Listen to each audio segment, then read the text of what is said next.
Hello everyone, welcome back to the channel. हम लोगों ने अमलगमेशन चैप्टर स्टार्ट किया है और अभी तक हम लोगों ने अमलगमेशन, एब्जॉर्प्शन और रिकंस्ट्रक्शन का कॉन्सेप्ट समझ लिया है। पिछले क्लास में हम लोगों ने purchase consideration net assets method से कैलकुलेट करना सीख लिया और नेट पेमेंट मेथड से भी हम लोगों ने कैलकुलेशन सीखा। कुछ क्वेश्चन भी हम लोगों ने सॉल्व किया और आज हम लोग करने जा रहे हैं journal entries in the books of new company. यानी जब भी अमलगमेशन होगा, यानी दो या दो से ज़्यादा अधिक कंपनीज आपस में जब खरीदे बेचे जाएंगे तो इनके बीच जितने भी ट्रांजैक्शंस होंगे उनका जर्नल एंट्री हम लोग को रिकॉर्ड करना होगा। न्यू कंपनी यानी ट्रांसफरी कंपनी जिसने दूसरे कंपनी को खरीद लिया है या मर्ज कर लिया है अपने आप में, इसको बोलते हैं न्यू कंपनी। तो न्यू कंपनी के बुक में आज हम लोग जर्नल एंट्री सीखेंगे। न्यू कंपनी के बुक में दो अलग अलग नेचर में जर्नल एंट्री हम लोग को सीखना होगा, in the nature of merger और in the nature of purchase. दूसरा जो हम लोगों ने देखा है ओल्ड कंपनी, यानी जिसके बिजनेस को खरीद लिया गया है, जिसका बिजनेस बिक गया है, यानी उसको हम लोग ओल्ड कंपनी या कहते हैं ट्रांसफरर कंपनी। उसके बुक में भी हम लोग को जर्नल एंट्री देखना होगा। लेकिन ओल्ड कंपनी के बुक में मर्जर का केस हो या फिर परचेज का केस हो, जर्नल एंट्री एक जैसा होता है, एज इट इज होता है। तो आज हम लोग न्यू कंपनी के बुक में मर्जर और परचेज के केस में जर्नल एंट्रीज कैसे करना है वो देखेंगे और एक क्वेश्चन हम लोग सॉल्व करेंगे, फुल क्वेश्चन। और हम लोग आज बैलेंस शीट भी बनाना सीखेंगे अमलगमेशन के बाद। मर्जर के केस में बैलेंस शीट कैसे बनाना है, परचेज के केस में बैलेंस शीट कैसे बनाना है। आइए आज का वीडियो स्टार्ट करते हैं। Let's begin. देखिए, जब भी बिजनेस करने की बात होगी, यानी बिजनेस खरीदने की जब बात होगी, तो यहाँ हम लोग मर्जर और परचेज दो अलग अलग केसेस में हम लोग को जर्नल एंट्री करना होगा। क्वेश्चन में अगर मर्जर कहता है तो मर्जर जैसा एंट्री करना होगा, अगर परचेज वाला कॉन्सेप्ट का एंट्री करना हो तो परचेज वाला करेंगे। आइए, journal entry in the books of new company यानी ट्रांसफरी कंपनी। सबसे पहले तो ऑन परचेजिंग ऑफ बिजनेस, जब बिजनेस परचेज करते हैं तो क्या एंट्री करेंगे। सिंपल सा बात है, अगर हम लोग फर्नीचर खरीदते हैं तो क्या एंट्री करते हैं, furniture account debit to cash account या बैंक अकाउंट। वैसे ही जब बिजनेस परचेज करेंगे तो business purchase account debit to, अगर कैश में खरीदते हैं तो हम लोग टू कैश बैंक करते हैं, अगर हम लोग उधार में खरीदते हैं तो टू सप्लायर या टू क्रेडिटर्स अकाउंट करते हैं। यहाँ भी अभी हम लोग ड्यू एंट्री कर रहे हैं तो बिजनेस परचेज अकाउंट को हम लोग डेबिट कर देंगे। In the nature of purchase, purchase वाले केस में नेचर में हम लोग business purchase account debit to liquidator of old company. Liquidator जो दोनों कंपनीज के बीच में एसेट्स और लायबिलिटीज का लिक्विडेशन का काम करता है, यानी खरीदने बेचवाने का जो काम कर देता है, उसको हम लोग बोलते हैं लिक्विडेटर। तो ओल्ड कंपनी के लिक्विडेटर को हम लोग ड्यू एंट्री कर रहे हैं पेमेंट के लिए। तो business purchase account debit to liquidators of old company account. लेकिन अगर मर्जर वाला केस हो तो business merger account debit to liquidator of old company, यानी परचेज वाले केस में business purchase account debit, merger वाले केस में बिजनेस मर्जर अकाउंट डेबिट। बस इतना ही सा डिफरेंस है। सेकेंड एंट्री में आइए, when assets and liabilities are taken over. ध्यान दीजिए, परचेज वाले केस में हम लोग ओल्ड कंपनी के यानी न्यू कंपनी ओल्ड कंपनी के सिर्फ एसेट्स और लायबिलिटीज को ही टेक ओवर करेगा, बस, और कुछ नहीं। तो सन्ड्री एसेट्स अकाउंट डेबिट, जितने भी एसेट्स होंगे हम लोग सारे एसेट्स को डेबिट कर देंगे, तो सन्ड्री एसेट्स अकाउंट को डेबिट कर देना है और टू सन्ड्री लायबिलिटीज को हम लोग को क्रेडिट कर देना है और लिखना है टू बिजनेस परचेज अकाउंट। ठीक है, ऐसा करना है। इसके बाद अगर आपका बैलेंस, यानी क्रेडिट में आपका दो आइटम है, सन्ड्री लायबिलिटीज और बिजनेस परचेज, इनका टोटल अगर एक्सीड करता है तो बैलेंस आएगा डेबिट में, तो फिर डेबिट में हम लोग लिख देंगे गुडविल अकाउंट डेबिट। ठीक है, लेकिन अगर बैलेंस, अगर सन्ड्री एसेट्स, अगर एसेट्स का टोटल अगर ज़्यादा हो जाता है, से 10 लाख, और क्रेडिट में जो है इन दोनों को मिलाकर टोटल हो रहा है 9 लाख, तो 1 लाख रुपया क्रेडिट में बैलेंस आएगा और लिखेंगे टू कैपिटल रिजर्व। यानी डेबिट में बैलेंस आए तो गुडविल, क्रेडिट में बैलेंस आए तो कैपिटल रिजर्व। मर्जर के केस में एसेट्स और लायबिलिटीज, सारे एसेट्स और सारे लायबिलिटीज तो लिए जाएंगे ही परचेज के जैसे ही, लेकिन जितने भी रिजर्व है सारे रिजर्व्स और सरप्लस भी ले लिए जाएंगे, सिवाय एक को छोड़कर, यानी जनरल रिजर्व को हम लोग छोड़ देंगे। न्यू कंपनी टेक ओवर नहीं करेगी जनरल रिजर्व को। बाकी सारे रिजर्व, चाहे वो स्टैट्यूटरी रिजर्व हो, स्टेटमेंट ऑफ पीएल हो, या कोई सा भी रिजर्व हो या फंड हो, सारे को ले लिया जाएगा और लायबिलिटीज और एसेट्स को तो लिया जाएगा ही। तो सन्ड्री एसेट्स अकाउंट डेबिट, सारे एसेट्स को डेबिट कर देंगे। टू सन्ड्री लायबिलिटीज, सारे लायबिलिटीज को हम लोग क्रेडिट करेंगे। टू बिजनेस मर्जर, यहाँ पर हम लोग परचेज कंसिडरेशन का अमाउंट लिखेंगे। जैसे यहाँ टू बिजनेस परचेज, तो यहाँ पर पीसी का अमाउंट लिखते हैं, तो वैसे ही बिजनेस मर्जर में यहाँ पर भी हम लोग पीसी का अमाउंट लिख देंगे। और ध्यान दीजिए यहाँ पर हम लोग सारे एसेट्स और सारे रिजर्व एंड सरप्लस को भी ले लेते हैं। तो टू रिजर्व एंड सरप्लस, एक एक करके सारे रिजर्व और सरप्लस का नाम लिखना होगा, जितने भी स्टैट्यूटरी रिजर्व हो या जो भी रिजर्व हो लिखना होगा। अब अगर क्रेडिट साइड का टोटल ज़्यादा है तो बैलेंस डेबिट में आएगा। डेबिट के बैलेंस को यहाँ हम लोग लिखेंगे पीएल अकाउंट या फिर general reserve. Generally general reserve लेकर के हम लोग चलते हैं। कब लिखेंगे जनरल रिजर्व, कब लिखेंगे पीएल, ये हम लोग आगे क्वेश्चन में देखेंगे। अगर बैलेंस क्रेडिट में आ जाता है, यानी टोटल अगर डेबिट का ज़्यादा भारी पड़ गया अगर, तो बैलेंस क्रेडिट में आएगा, हम लोग लिखेंगे टू जनरल रिजर्व। परचेज वाले केस में डेबिट का बैलेंस गुडविल, यहाँ डेबिट का बैलेंस पीएल या जनरल रिजर्व। यहाँ परचेज केस में क्रेडिट का बैलेंस कैपिटल रिजर्व, यहाँ क्रेडिट का बैलेंस जनरल रिजर्व। आगे बढ़ते हैं, आइए एंट्री तीसरा, जब हम लोग एसेट्स और लायबिलिटीज हम लोगों ने टेक ओवर कर लिया है, अब हम लोग पेमेंट करेंगे। तो पेमेंट के लिए पेमेंट किसको करेंगे, लिक्विडेटर्स ऑफ ओल्ड कंपनी, उसको हम लोग पेमेंट करेंगे। पेमेंट हम लोग शेयर इशू करके, डिवेंचर इशू करके, बैंक और कैश के थ्रू कर सकते हैं, and the mixture of all the 3-4 mode of payment. तो पेमेंट जब हम लोग करेंगे तो liquidator of old company account debit, उसको हम लोग डेबिट कर देंगे, डेबिट द रिसीवर। और जो जो हम लोग देंगे हमारे पास से जो जो चला जाएगा सबको क्रेडिट कर देंगे। टू इक्विटी शेयर, टू अगर हम लोग शेयर्स को प्रीमियम पर इशू करेंगे तो सिक्योरिटीज प्रीमियम आएगा, और एट पार करेंगे तो नहीं आएगा। और टू कैश या बैंक, और अगर डिवेंचर भी इशू करें तो टू डिवेंचर्स भी हम लोग लिखेंगे यहाँ पर।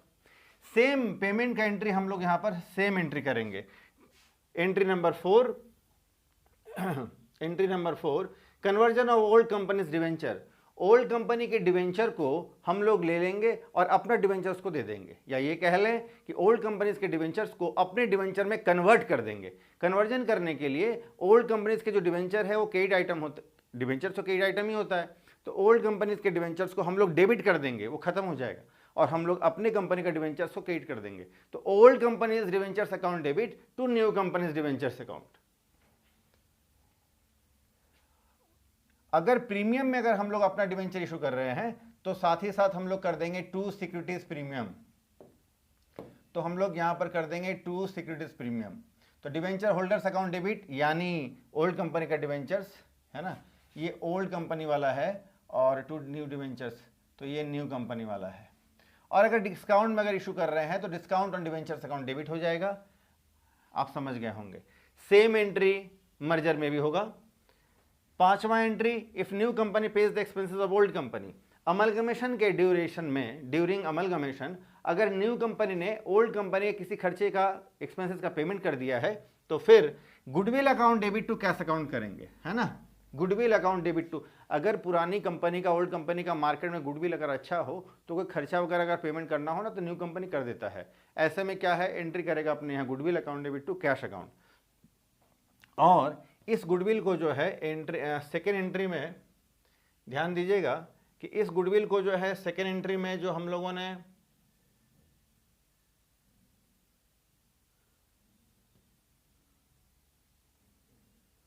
चलो जी, और ध्यान दीजिएगा कि ये जो गुडविल है इसको हम लोग सेकेंड एंट्री में जो गुडविल हमारा आया था वो एसेट्स एंड लायबिलिटीज को टेक ओवर करने वाले एंट्रीज में, उस गुडविल को और इस गुडविल को आपस में हम लोग इसको एडजस्ट करेंगे, सेट ऑफ करेंगे कैपिटल रिजर्व के साथ। देखिए ये नोट्स में मैंने डाल रखा है ना, गुडविल और capital reserve in second entry. यानी सेकेंड एंट्री में अगर गुडविल आता है तो इस गुडविल को उस गुडविल के साथ ऐड करके गुडविल का वैल्यू बढ़ जाएगा। अगर सेकेंड एंट्री में अगर आपका कैपिटल रिजर्व आया हो तो ये गुडविल डेबिट है और कैपिटल रिजर्व क्रेडिट है, आपस में दोनों को सेट ऑफ करके अगर कैपिटल रिजर्व का बैलेंस बचता है तो ठीक है, या गुडविल का बैलेंस बचता है तो वही आगे हम लोग उसको कंटिन्यू करेंगे। चलो जी, एडजस्टमेंट के बाद एक ही गुडविल दिखेगा, देखिए मैंने हिंदी में लिख दिया है आपके लिए, है ना। एडजस्टमेंट के बाद एक ही गुडविल दिखेगा, ठीक है। दोनों गुडविल को टोटल कर देंगे तो एक कैपिटल रिजर्व और गुडविल को आपस में सेट ऑफ कर देंगे तो भी एक ही बचेगा गुडविल अगर आना हो तो। चलो जी, अब आते हैं, अच्छा इसके लिए जो है अगर न्यू कंपनी अगर एक्सपेंसेस पेड करता है ओल्ड कंपनी का तो मर्जर के केस में लेकिन फिर ये एंट्री होगा, जनरल रिजर्व या PL account debit to cash. यहाँ होता है goodwill account debit to cash, यहाँ सारा काम गुडविल से होता है, यहाँ सारा काम जनरल रिजर्व से होता है, तो general reserve account debit to cash account. आगे आइए, 5 एंट्री हम लोगों ने कर लिया। एंट्री नंबर 6,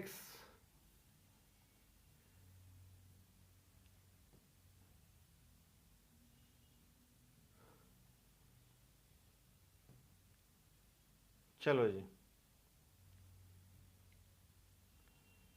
एंट्री नंबर 6 कहता है इफ इंटर कंपनी ओइंग्स, ओइंग्स का मतलब होता है उधार, पैसा बाकी अगर हो तो ओइंग्स का मतलब होता है उधार, यानी ओल्ड और न्यू कंपनीज के बीच में अगर पहले जब अमलगमेशन नहीं हुआ था तो किसी ट्रांजैक्शन को लेकर के अगर न्यू कंपनी ने ओल्ड कंपनी से अगर उधार में माल अगर खरीदा है तो अपने यहाँ पर क्रेडिटर्स होगा, उसके यहाँ डेटर्स होगा, और अगर बेचा है तो फिर उसके यहाँ क्रेडिटर्स होगा, हमारे यहाँ डेटर्स होगा। तो ऐसे केसेस में क्या होता है कि उसके क्रेडिटर्स और अपने डेटर्स को जो है आपस में सेट ऑफ कर दिया जाता है, और क्रेडिटर्स चूंकि क्रेडिट आइटम होता है उसको हम लोग कॉन्ट्रा एंट्री बोलते हैं। कॉन्ट्रा एंट्री कैसे करेंगे, क्रेडिटर्स को डेबिट कर देंगे, डेटर्स को क्रेडिट कर देंगे। तो क्रेडिटर्स चूंकि क्रेडिट आइटम होता है, डेबिट कर देंगे तो खत्म हो जाएगा, डेटर्स डेबिट आइटम होता है, क्रेडिट कर देंगे तो हमारा खत्म हो जाएगा, दोनों आपस में सेट ऑफ हो जाएगा। आइए,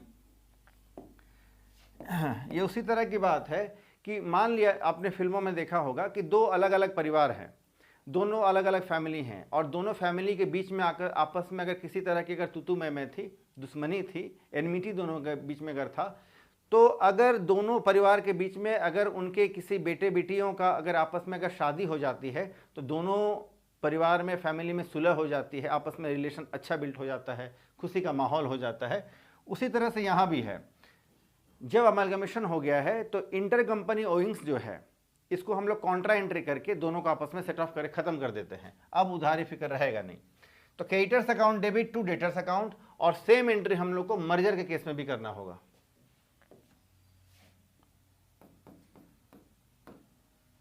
आइए, इसके बाद 7th एंट्री, एंट्री नंबर 7 कहता है, 7वां एंट्री, परचेज केस में हम लोगों ने कोई भी रिजर्व सरप्लस हम लोगों ने ओल्ड कंपनी का नहीं लिया है। तो ऐसे केस में कंपनी को जो है as per the companies act 2013 कहता है कि कंपनी को स्टैट्यूटरी रिजर्व जो है वो अकाउंट में मेंटेन करना जरूरी है, इट इज़ कंपलसरी। ऐसे केसेस में क्या करेगा न्यू कंपनी, वो जो स्टैट्यूटरी रिजर्व है ओल्ड कंपनी का उसको ले लेगा और अपने यहाँ मेंटेन करेगा। उसके लिए एंट्री करना होता है amalgamation adjustment account debit, amalgamation adjustment account debit to statutory reserve account. Statutory reserve create item होता है, मेंटेन करने के लिए हम लोग यहाँ अपने यहाँ क्रिएट कर लेंगे, हमारे यहाँ स्टैट्यूटरी रिजर्व क्रिएट हो गया है, और अमलगमेशन एडजस्टमेंट अकाउंट को हम लोग को डेबिट कर लेना होगा। स्टैट्यूटरी रिजर्व, स्टैट्यूटरी का मतलब होता है वैधानिक, लीगल जो रिजर्व वगैरह हैं, ये कंपनी रूल के अनुसार होता है। मर्जर केस में कोई एंट्री नहीं होगा सर, क्यों नहीं होगा, क्योंकि मर्जर वाले केस में सेकेंड एंट्री में उसने एसेट्स और लायबिलिटीज को टेक ओवर करने वाले एंट्रीज में सारे रिजर्व को उसने ले लिया है, चाहे वो स्टैट्यूटरी रिजर्व हो, कैपिटल रिजर्व हो या कोई सा भी हो, जनरल रिजर्व को छोड़कर। तो स्टैट्यूटरी रिजर्व तो वहीं पर आ गया है, जब कंपनी में आ ही गया है तो मेंटेन तो हो ही जाएगा फिर, इसलिए यहाँ एंट्री नहीं होगा। परचेज वाले केस में ये एंट्री होगा। स्टैट्यूटरी रिजर्व कुल 4-5 यहाँ एग्जाम्पल में आप देख सकते हैं। Investment allowance reserve, export profit reserve, foreign project reserve, shipping reserve और tea development reserve. Entry number 8, entry number 8 for unrealised profit on stock. ये ऐसा एंट्री बड़ा कम करना होगा आपके बुक्स ऑफ अकाउंट में, जनरली 4-5 एंट्री ही हम लोग करना होता है। ये बता दूंगा कौन कौन सा एंट्री करना है, ये सब किसी क्वेश्चन मिलेगा, इसके लिए आपको वरीड होने की जरूरत नहीं है। तो for unrealised profit on stocks, अगर स्टॉक यानी अगर ओल्ड कंपनी का स्टॉक आपने लिया और वो स्टॉक जो है अगर सेलिंग प्राइस में है यानी इनवॉइस प्राइस में अगर है, तो इनवॉइस प्राइस में तो अपन अपने यहाँ शो नहीं कर सकते हैं, तो उस स्टॉक में जो आपका कॉस्ट के अलावा जो प्रॉफिट उसमें घुसा हुआ है वो अनरियलाइज प्रॉफिट उसको हम लोग बोलते हैं। माल बिकेगा तो प्रॉफिट होएगा, जब माल बिका ही नहीं तो जो प्रॉफिट है वो अनरियलाइज्ड है, वो प्रॉफिट तो रियलाइज हुआ ही नहीं है। उस अनरियलाइज्ड प्रॉफिट को हम लोग को सेट ऑफ कर देना होता है, उसको हम लोग को राइट ऑफ करना होगा, हटाना होगा। यानी स्टॉक अगर 10,000 का दिख रहा है और 2,000 का प्रॉफिट अगर उसमें अनरियलाइज्ड घुसा हुआ है तो स्टॉक डेबिट आइटम होता है, एसेट्स है, तो स्टॉक को 2000 से प्रॉफिट से कम करना होगा टू स्टॉक, और डेबिट हम लोग करेंगे गुडविल अकाउंट डेबिट। मैंने पहले ही बताया है कि जितने भी adjustment, set of, right of वाला काम होता है परचेज वाले नेचर में, सारा काम गुडविल से करते हैं। तो goodwill account debit to stock account, goodwill बढ़ जाएगा, और जो अनरियलाइज्ड प्रॉफिट है मान लिया 2000 है तो टू स्टॉक अकाउंट।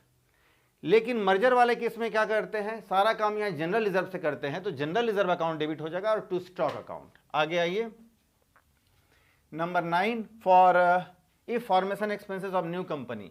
जब नई कंपनी का गठन होता है, स्टैब्लिशमेंट होता है, तो कंपनी को फॉर्म करने में, उसके स्टैब्लिशमेंट में कुछ खर्चे होते हैं, फॉर्मेशन एक्सपेंसेस बोलते हैं। अगर न्यू कंपनी के यहाँ हुआ है तो उस खर्चे को पेमेंट करने के लिए, हम लोग बोलते हैं प्रिलिमिनरी। बिजनेस के स्टार्टिंग में जो खर्चे होते हैं उसको हम लोग बोलते हैं प्रिलिमिनरी, पहले जैसे आपने पढ़ा होगा। तो preliminary expenses account debit to cash या फिर बैंक अकाउंट। लेकिन मर्जर वाले केस में ऐसा कुछ होता नहीं है, क्योंकि जब दोनों कंपनी आपस में मिल गई, मर्ज हो गए, तो दोनों का एग्जिस्टेंस है, तो कहेगा फिर यहाँ प्रिलिमिनरी एक्सपेंसेस और फॉर्मेशन, ऑलरेडी दोनों कंपनी फॉर्म्ड है। चलो जी, एंट्री नंबर 10, लास्ट एंट्री है ये, set of preliminary expenses and goodwill with capital reserve. देखो जी, लास्ट एंट्री कहता है कि परचेज वाले, देखिएगा ध्यान दीजिएगा, नेचर ऑफ परचेज वाले केस में जहां जहां भी हम लोगों ने एंट्री नंबर 2, 5, 7, 9 जहां जहां भी हम लोगों ने गुडविल देखा है, सारे गुडविल को, और जहां भी कहीं कर भी अगर आपका कैपिटल रिजर्व अगर है तो सारे गुडविल और कैपिटल रिजर्व को आपस में सेट ऑफ करके फाइनल ये एंट्री हम लोग को करना होगा, और प्रीलिमिनरी एक्सपेंस को भी आपस में सेट ऑफ करना है। तो कैपिटल रिजर्व जो कि क्रेडिट आइटम होता है, इसको हम लोग डेबिट कर देंगे तो ये राइट ऑफ हो जाएगा, सेट ऑफ हो जाएगा। गुडविल और प्रीलिमिनरी एक्सपेंसेस डेबिट आइटम होते हैं, इसको हम लोग क्रेडिट करेंगे तब जाकर के ये सेट ऑफ होगा, एडजस्ट होगा। तो capital reserve account debit to goodwill to preliminary expenses account, ठीक है। चलो जी, यहाँ ऐसा कोई एंट्री नहीं होता है मर्जर के केस में। चलो तो फटाफट से आप इसका पहले तो स्क्रीनशॉट ले लो।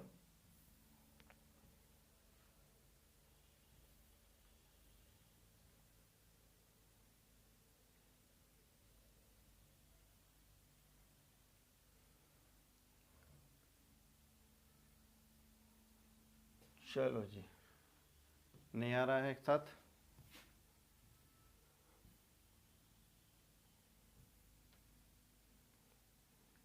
चलो जी एक क्वेश्चन सॉल्व करते हैं हम लोग। आइए, बड़ा ही शानदार क्वेश्चन है। देखिए, ये बैलेंस शीट है आपका सन लिमिटेड और स्टार लिमिटेड का, ये सारे एसेट्स और लायबिलिटीज हैं, इनका ट्रांजैक्शन यानी डील कैसे फाइनल हुआ है, आइए बात करते हैं।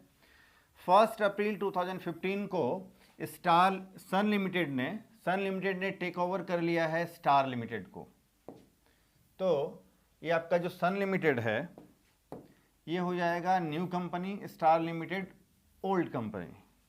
चलो, इसके बाद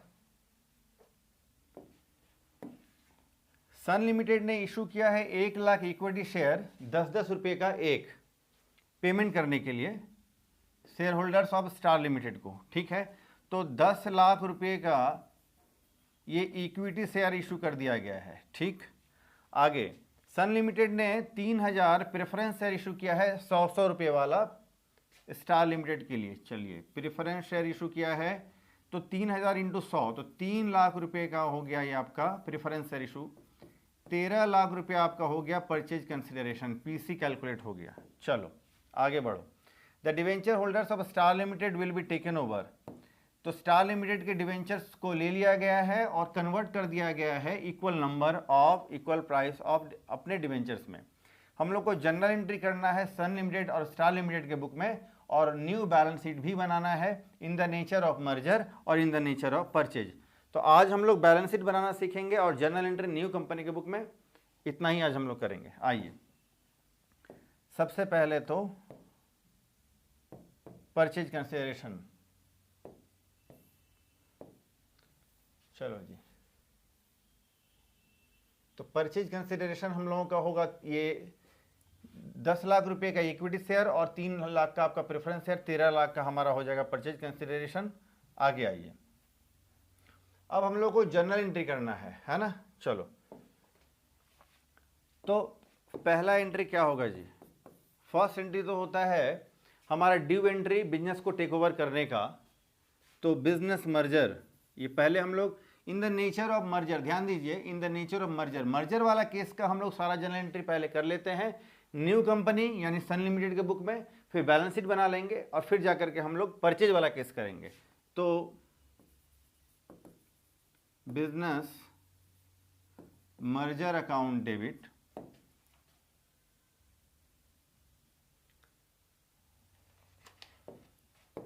business merger account debit to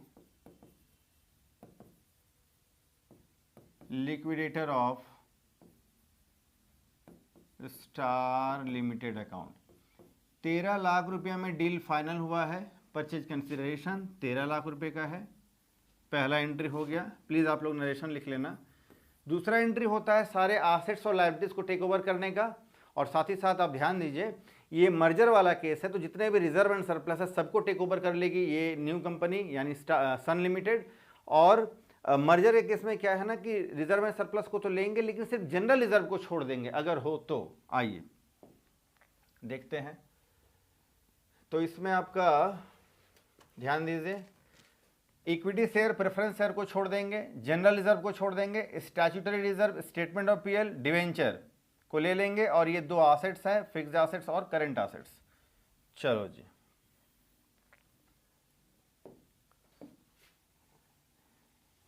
तो फिक्स्ड एसेट्स, करंट एसेट्स,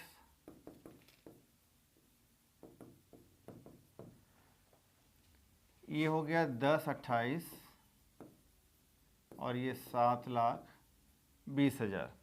जितने भी लायबिलिटीज़ है सबको ले लेंगे। तो सबसे पहले तो टू स्टैट्यूटरी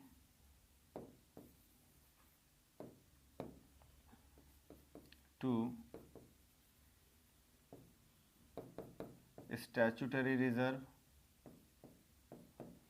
इसके बाद है statement of PL to statement of PL to 14% debentures,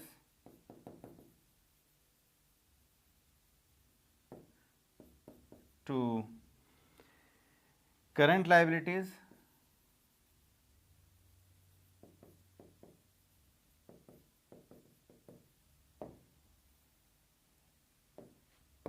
to current liabilities. तो हम लोगों ने ये एक और एक दो रिजर्व ले लिया है, रिजर्व एंड सरप्लस, डिवेंचर ले लिया है, करंट लायबिलिटी ले लिया है। इसके बाद बिजनेस मर्जर लिखेंगे, टू बिजनेस मर्जर अकाउंट। तो ये 35,000,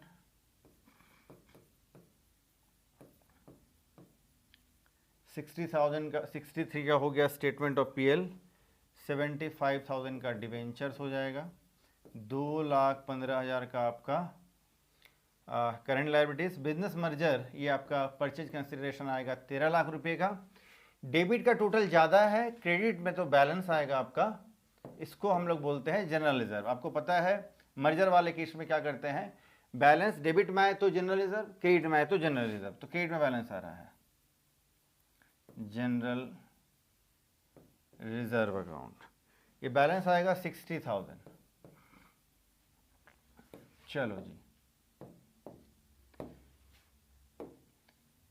तीसरे एंट्री में हम लोगों को इस पीसी का पेमेंट करना होता है। तो liquidator of Star Limited account debit to, payment हम लोग इक्विटी शेयर इशू करके कर रहे हैं, to equity share capital to 6% preference share capital.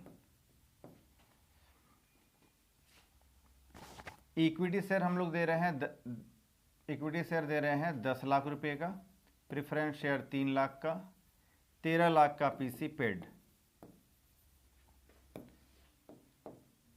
इसके बाद अब एक ही एंट्री और करना है हम लोगों को, डिवेंचर्स के कन्वर्जन का। ओल्ड कंपनी के जो डिवेंचर है उसका नाम है 14% डिवेंचर। डिवेंचर क्रेडिट आइटम होता है, कैंसिल करने के लिए डेबिट कर देना पड़ेगा, तो 14% डिवेंचर्स अकाउंट डेबिट टू, हम लोग अपना डिवेंचर इश्यू करेंगे 8% डिवेंचर्स अकाउंट। 75,000 का डिवेंचर्स है, उतना ही रुपये का डिवेंचर हम लोग इशू कर देंगे नया। चलो जी, तो आपका ये जनरल एंट्री हो गया, बस 4 ही एंट्री करना है यहाँ। अब हम लोग बनाएंगे बैलेंस शीट। चलो जी फटाफट से देखो, बैलेंस शीट बनाएंगे। बैलेंस शीट में क्या है, मर्जर वाले केस में कि जितने न्यू कंपनी के अपने एसेट्स होंगे सेम, जैसे कि लैंड बिल्डिंग अगर है तो ओल्ड कंपनी का लैंड बिल्डिंग और हमारा लैंड बिल्डिंग दोनों को ऐड करके हम लोग लिखेंगे। यानी न्यू कंपनी का लैंड बिल्डिंग मान लो 10 लाख का है, उसका है 2 लाख का, ऐड करके 12 लाख। फर्नीचर दोनों का ऐड करके, इसी तरह से सारे एसेट्स का, लायबिलिटीज का, रिजर्व्स का ऐड करके लिखना होगा। आइए, तो सबसे पहले तो आपका शेयर होल्डर्स फंड आता है, नंबर 1 इक्विटी एंड लायबिलिटीज। तो सबसे पहले तो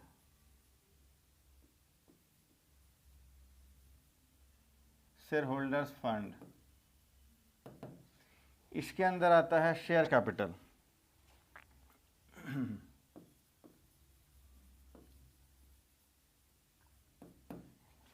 share capital, note to accounts हम लोग बना लेंगे।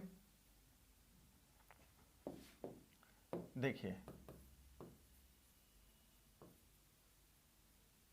शेयर कैपिटल में क्या है जी, इक्विटी शेयर्स पहले से कंपनी के पास है 30 लाख रुपए का, और अभी न्यू इशूड 10 लाख रुपए का नया इशू किया गया है, और 6% प्रीफरेंस शेयर जो है 3 लाख रुपए का, ये नया इशू किया गया है। तो ये आपका शेयर कैपिटल हो जाएगा 43 लाख। नोट्स टू अकाउंट में डिटेल डाल देंगे और यहां ले आएंगे हम लोग शेयर कैपिटल में 43 लाख। फिर एक हेडिंग यहां नंबर 1 डाल देंगे नोट्स टू अकाउंट में, reserve and surplus. Reserve and surplus, reserve and surplus के लिए फिर वही हम लोग को नोट्स टू अकाउंट में डिटेलिंग करना होगा। आइए, दूसरा reserve and surplus. Reserve and surplus में क्या है जी, फटाफट से देखो। General reserve, general reserve new company का 12 लाख रुपए का है और ओल्ड कंपनी से 60,000 का मिला है, ये 12,60,000 का हो जाएगा। एक इकट्ठे कर लेते हैं, चलो 12,60,000 का। इसके बाद statutory reserve,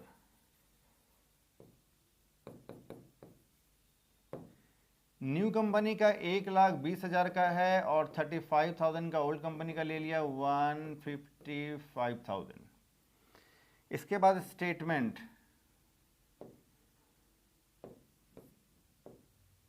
statement of PL, PL 1,35,000 का न्यू कंपनी का है और 63,000 ओल्ड कंपनी का ले लिया है, 1,98,000 टोटल लगा लें इनका, तो ये हो जाएगा 1613, 16,13,000।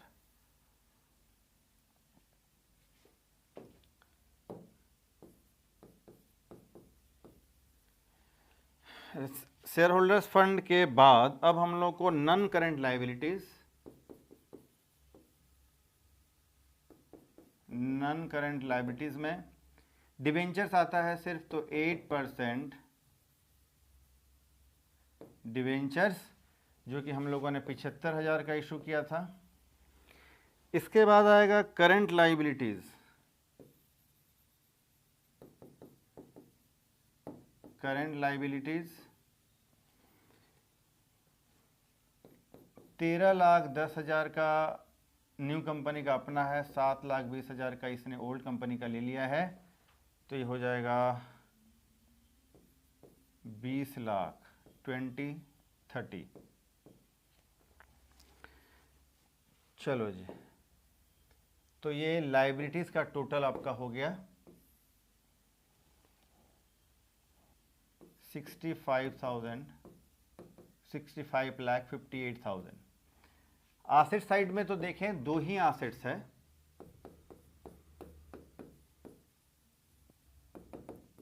एसेट्स में non current assets,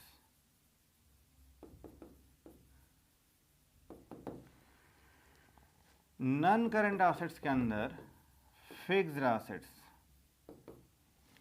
new company का है 355, ओल्ड कंपनी से ले लिया है 215 का, तो टोटल हो जाएगा, सॉरी ये तो करंट लायबिलिटीज, हाँ जी सॉरी, करंट लायबिलिटीज यहाँ गलत हो गया,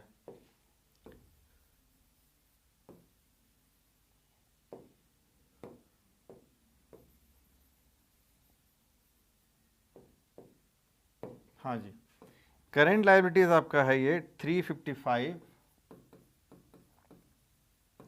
और 215, टोटल करेंगे तो 570। चलो जी, टोटल वही है। आगे आइए, एसेट्स में अगर हम लोग देखें तो ये है 35 लाख फिक्स्ड एसेट्स में, ये 35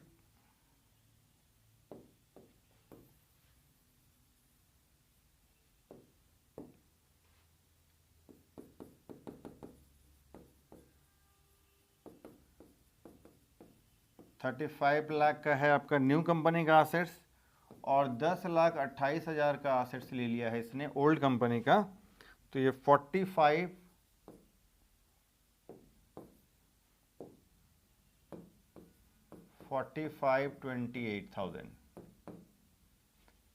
फिर है करेंट एसेट्स, ये आपका है 13,10,720, ये हो जाएगा 20-30।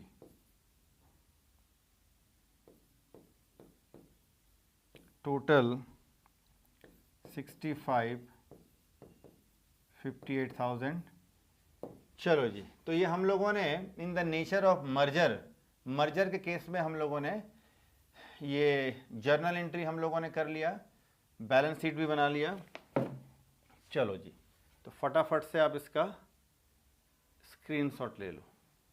अब हम लोग परचेज वाले केस में न्यू कंपनी के बुक में जर्नल एंट्री सीखेंगे और बैलेंस शीट भी बनाएंगे। आइए, जर्नल एंट्री, तो एंट्री आपको तो पता है, पहला एंट्री हम लोग करेंगे बिजनेस परचेज का, तो business purchase account debit to liquidator of Star Limited, PC वही 13 लाख का पीसी होगा। नरेशन प्लीज आप लोग लिख लेना। दूसरा एंट्री होता है सारे एसेट्स और लायबिलिटीज को टेक ओवर करने का। एसेट्स क्या क्या ले लिए है जी? फिक्स्ड एसेट्स,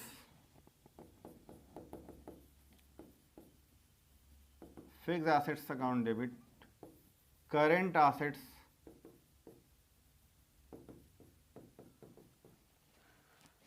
और लायबिलिटीज को ले लिया है।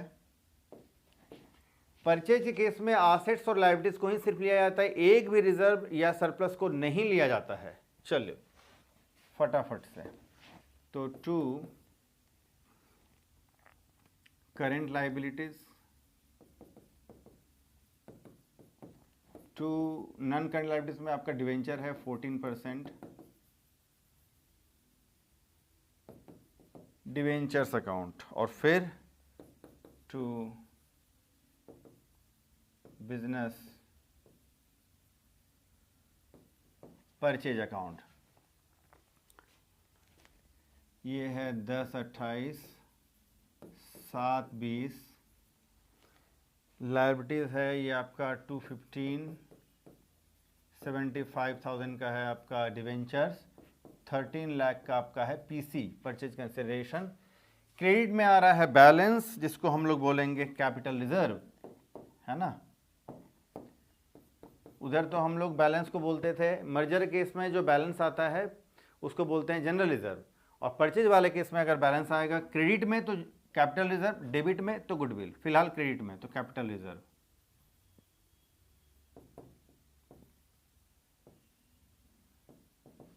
$75,000।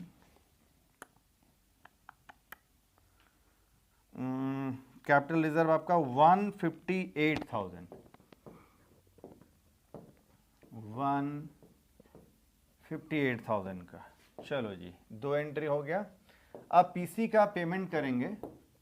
पेमेंट का एंट्री तो सेम होता है, liquidators of Star Limited account debit to equity share capital to 8%, sorry 6%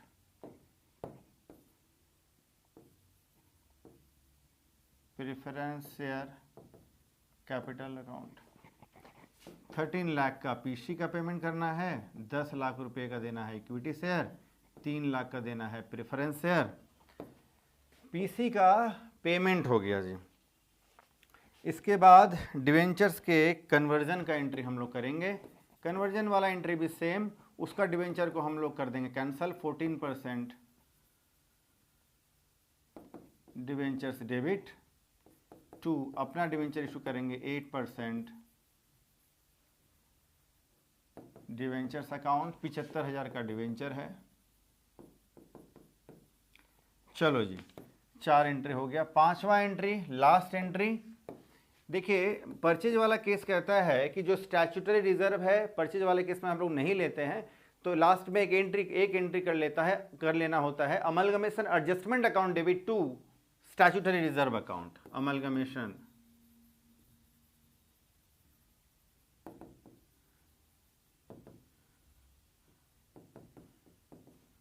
to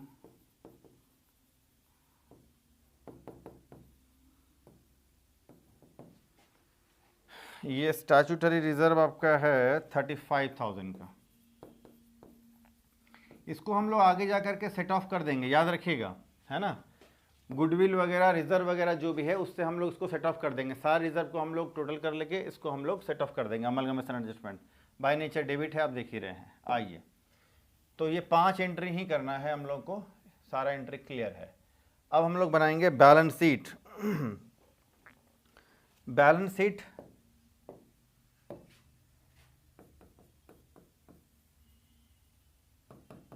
equity and liabilities. सबसे पहले शेयर होल्डर्स फंड, इसके अंदर share capital, notes to account में लिखने की जरूरत नहीं है, वही हम लोग का सेम हो जाएगा, तो 43 लाख है ना। इसमें भी वही है, 30 लाख का अपना इनका पहले इक्विटी शेयर था, 10 लाख रुपए का इसने नया शेयर इशू किया था पीसी का पेमेंट के लिए, और 3 लाख रुपए का प्रेफरेंस शेयर, तो 43 लाख पहले जैसा। Reserve and surplus,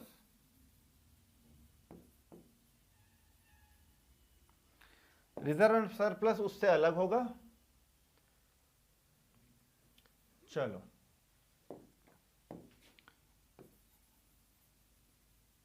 reserve and surplus क्या क्या इनके पास रिजर्व एंड सरप्लस पहले से है, आइए देखते हैं। कैपिटल रिजर्व अभी, कैपिटल रिजर्व तो अभी आया है जी, सबसे पहले तो यही हो गया। कैपिटल रिजर्व 1,58,000 का हो गया। चलो, इसके बाद कंपनी का यानी न्यू कंपनी का अपना जनरल रिजर्व पहले से है 12 लाख रुपए का, ये तो आएगा ही रिजर्व एंड सरप्लस के अंदर। इसके बाद statutory reserve, statutory reserve company का अपना स्टैट्यूटरी रिजर्व है न्यू कंपनी का 120 और 35 का इसने ले लिया है, ये हो जाएगा 155,000 का।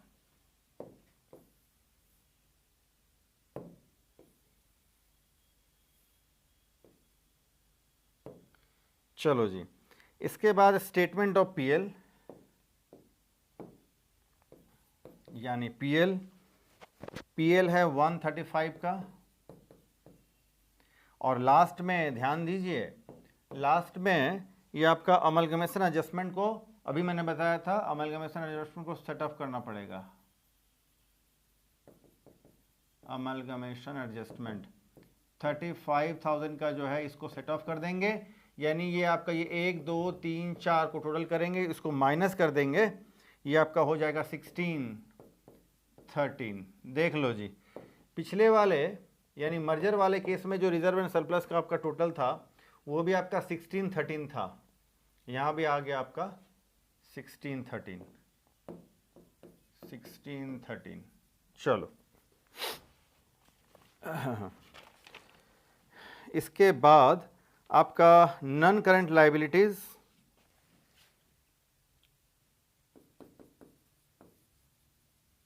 नॉन करंट लायबिलिटीज के अंदर में आपका है 8% डिवेंचर्स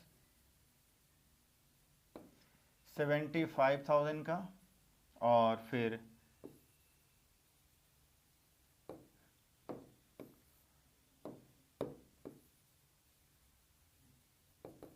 करंट लायबिलिटीज 355 और 215, ये पहले जैसा।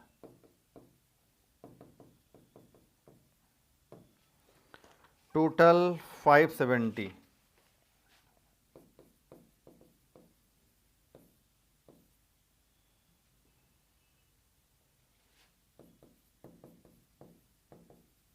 टोटल 6558। आगे आइए, अब एसेट साइड, एसेट्स में तो पहले नॉन करंट एसेट्स, इसके अंदर में तो फिक्स्ड एसेट्स, फिक्स्ड एसेट्स में ये फिक्स्ड एसेट्स फिर वही पहले जैसा ही 35 प्लस 10 28, ये आपको नोट्स टू अकाउंट में करना चाहिए, आप यहाँ भी कर सकते हैं। तो ये हो जाएगा आपका 45 28।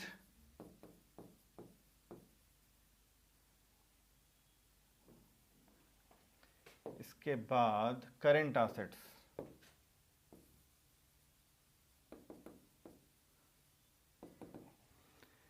ये आपका है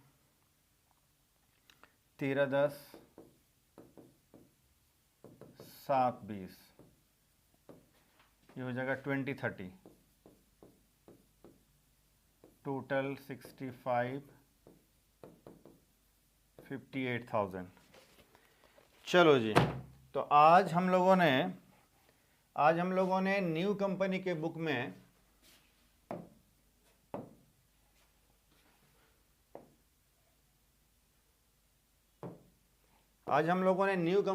में जनरल एंट्री सीख लिया।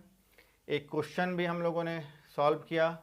क्वेश्चन में मर्जर के केस में हम लोगों ने जनरल एंट्री देखा, बैलेंस शीट भी बनाना सीखा। चलो जी, फटाफट से अब आप इसका स्क्रीनशॉट ले लो। तो आज हम लोग इतना ही करते हैं। नेक्स्ट क्लास में इसी क्वेश्चन का हम लोग ओल्ड कंपनी यानी ट्रांसफर कंपनी के बुक में जनरल एंट्री करेंगे। ट्रांसफर कंपनी में हम लोग को बैलेंस शीट नहीं बनाना है, क्योंकि वो तो आकर के मर्ज हो गया न्यू कंपनी में, या फिर न्यू कंपनी ने अगर परचेज कर लिया तो भी जाकर के मिल गया। ठीक है, तो आज हम लोग इतना ही करते हैं। वीडियो को आप लाइक करें, चैनल को सब्सक्राइब करें, अपने फ्रेंड्स को वीडियो जरूर शेयर करें। फिर मिलते हैं नेक्स्ट वीडियो में, इसी क्वेश्चन को आगे लेकर के बढ़ेंगे हम लोग। आज के लिए इतना ही, टेक केयर, बाय।